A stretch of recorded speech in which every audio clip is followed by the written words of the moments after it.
Hello and welcome to this week's video. Today we're going to have a look at Man from Uncle Annuals and paperbacks that were released in Britain in the 1960s. So without further ado, sit back, relax, don't forget to like and subscribe to this channel, and let's get to it.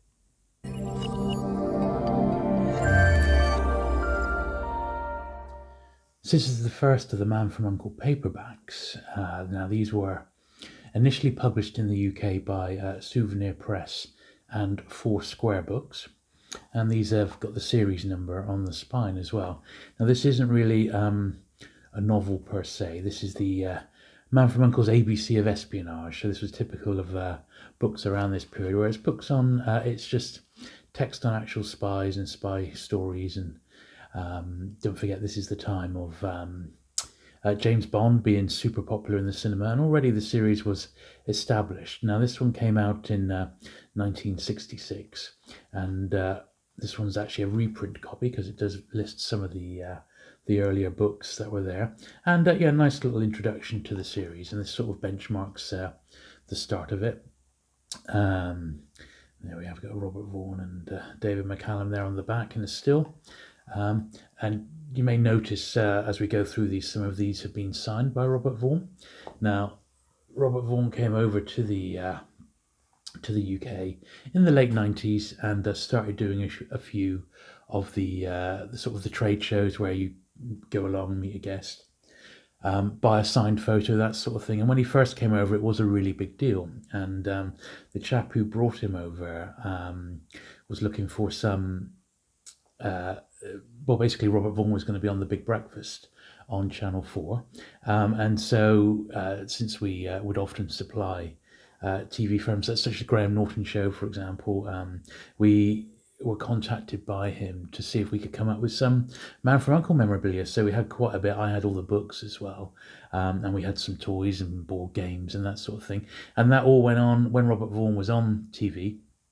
On The Big Breakfast, he was surrounded by all this memorabilia, and he also toured the UK for a week doing talks leading up to the memorabilia event at the NEC Birmingham that weekend. And because he had all our stuff, he took the opportunity to sign as many bits as possible. So the chap who brought him over, I just said, look, get as many of it signed as you can. So he was generally very good at signing stuff, particularly if he was the main character on the actual item. He didn't tend to like stuff if, like, for example, this one, where they're both on the cover, he would not be so keen to sign those. This is the first of the numbered series of the Man from U.N.C.L.E books, just called The Man from U.N.C.L.E. And then this is book number 2, The Doomsday Affair. Here's number 3, Copenhagen Affair. And these are these were once very, very common to pick up in the second-hand bookshops, but they've got increasingly scarce of late, and trying to find nice copies of the British editions is proven harder and harder to get. I got to admit, this is one of the first series I was picking up back in the 80s. I tried to get hold of them. The actual show was being reshown on BBC Two in the UK, and that created a bit of a mini Man from U.N.C.L.E revival. So I always kept my eyes peeled for these books, and they were huge sellers in their day. They really were. They sold loads of copies. So it's number 4. Also quite attractive is the fact that they are numbered on the spine, so another reason to try and get them. Now you see I've got a couple of copies of number 4 here, and the reason why is because this one is the first reprinted before publication, but this edition hasn't got a photo on the inside jacket, whereas this one has. So it's just like a little variant on the series. So I've got a couple of number 4 there. Then we got number 5. So in the UK, we didn't get all the Man from U.N.C.L.E books that the USA got. We only got 16 different ones. Here's once again a couple of variations of number 6, The Dagger Affair. So this is the first edition from 1966. However, this one with the photograph also says it's the first edition. So is that a variation? I don't know. Certainly with or without photo. I leave that one up to you. One of those mysteries, because they're both marked as first paperback editions. So there you go. Number 7, Radioactive Camel Affair. I seem to remember numbers 5, 6, 7, 8, 9, all pretty common. The very later numbers in the British series are the tough ones to get. This was typical, little 20 pence inside. That was how you would generally find these. I would pick them up in second-hand bookstores or jumble sales or boot sales, as they're called over here.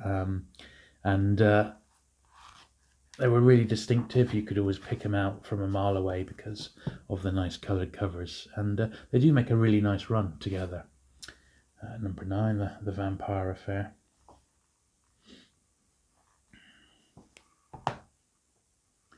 It's such a shame that Uncle doesn't seem to get the exposure in Britain that it obviously was a massive success in the 60s, and I said it had a mini revival in the late 80s, early 90s, but that was about it. And just going to pop those over there. It's such a shame that it seems to have lost its sparkle of late, and I don't know why that is. I guess because it's just not really very often shown on normal terrestrial or even satellite TV anymore. So number 11 there, Thinking Man Affair.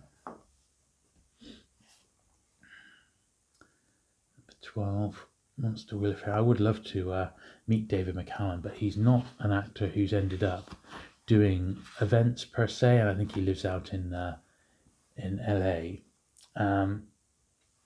Never had the chance to meet him. I would have loved to have got some of these co-signed by him as well. Number 13 here, Corfu Affair. Number 14. So when I finally got around to meeting Robert Vaughn at the NEC show, he was really nice. It was his first ever UK public signing, and I always remember queuing up. And I only had a couple more bits. I got a couple of signed photos and my autograph book done. But I was there to pick up all this stuff that he'd already signed throughout the week. So I was delighted when I saw how much he'd actually done. I count myself very lucky to get all of those. Now this is certainly the next to hardest one to get, which is the number 15, the Power Cube Affair. Really nice copy of that one, so I'm pleased I've got that. And was this one? This is May 1968. And then the very last one in the British round was the Unfair Fair Affair, which is number 16. And this is certainly the hardest of them all to find. And that was July 68.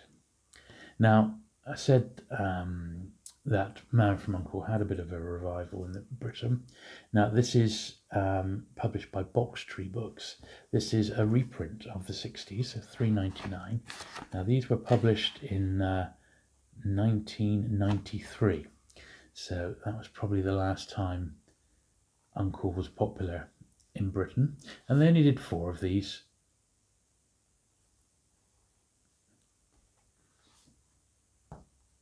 Stone Cold, obviously just reprints from the 60s ones. And the Doomsday Affair there. Alright, so that's all the paperbacks. So I'm just going to slip those to one side, because we do have now the Man From U.N.C.L.E.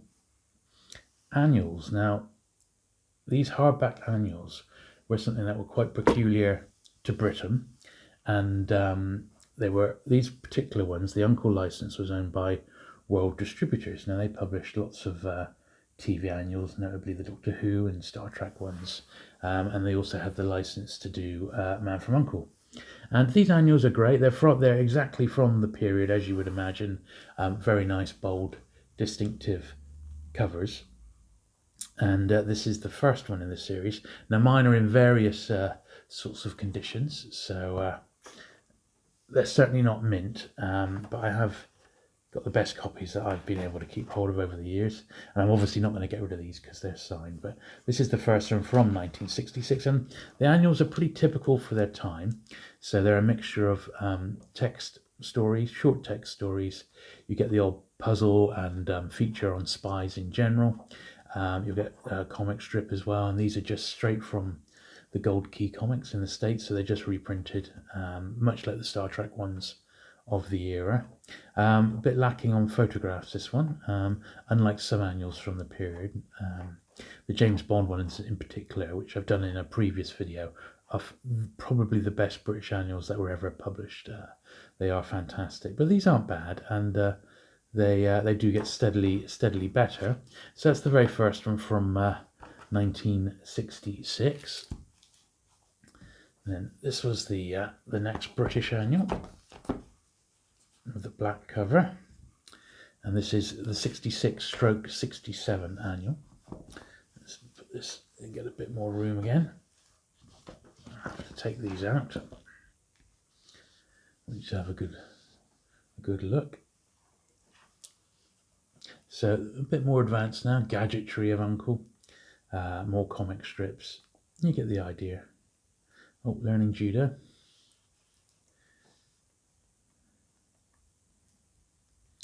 I remember listening to Robert Vaughn and saying that, in the 60s, him and David McCallum would arrive at an airport, for example, and it would almost be, he said, it would almost be like the Beatles turning up. There'd be literally thousands of young girls waiting to see them and cheer them and try and get autographs, and basically they were mobbed wherever they went. And it's hard to believe that now, but they were massive stars in their day. Absolutely fascinating. The number of people he knew in the industry, Robert Vaughn. Of course, he was famously next door neighbours with Steve McQueen. They were good friends, and they were, of course, in the film Bullet together. This is the next one. So this is 67/68, 1967/68. So working our way through these. It's got a few quizzes here. If ever an annual's got a crossword in, which this one has, I was about to say, my luck is they've usually been done.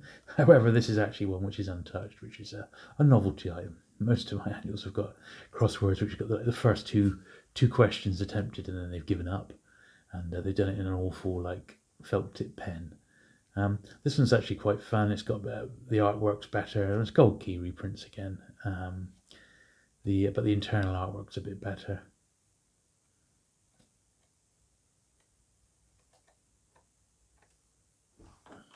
There we are. And then there's one more in the main run of British annuals, which is this one here. And these are nice little mementos of the series for sure. 1969. So the series was on its way out by this point. It was on its last series. But like most American shows, we saw them after they'd already aired, generally in the States.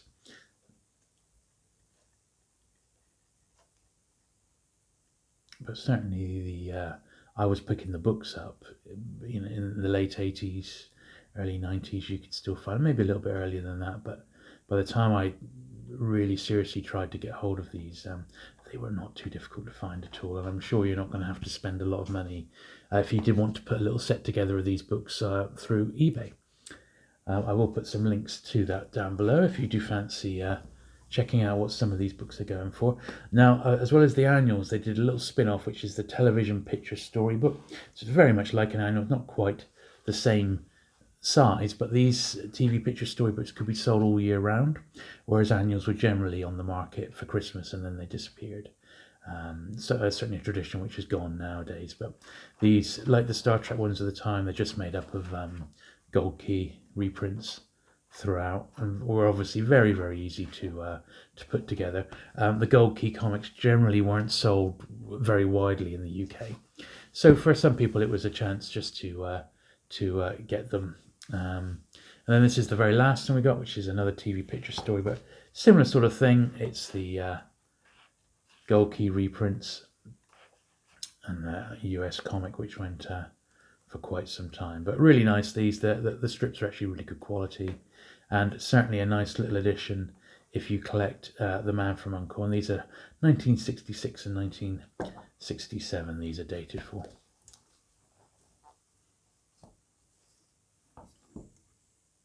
So there you go. I hope you enjoyed that look at these British Man from U.N.C.L.E books. So I do have another video planned. I'd like to cover the American paperback editions as well as the British Girl from U.N.C.L.E paperbacks and annuals. So look out for that one in the future. So once again, please don't forget, do give this video a like and subscribe to my channel for more content like this soon.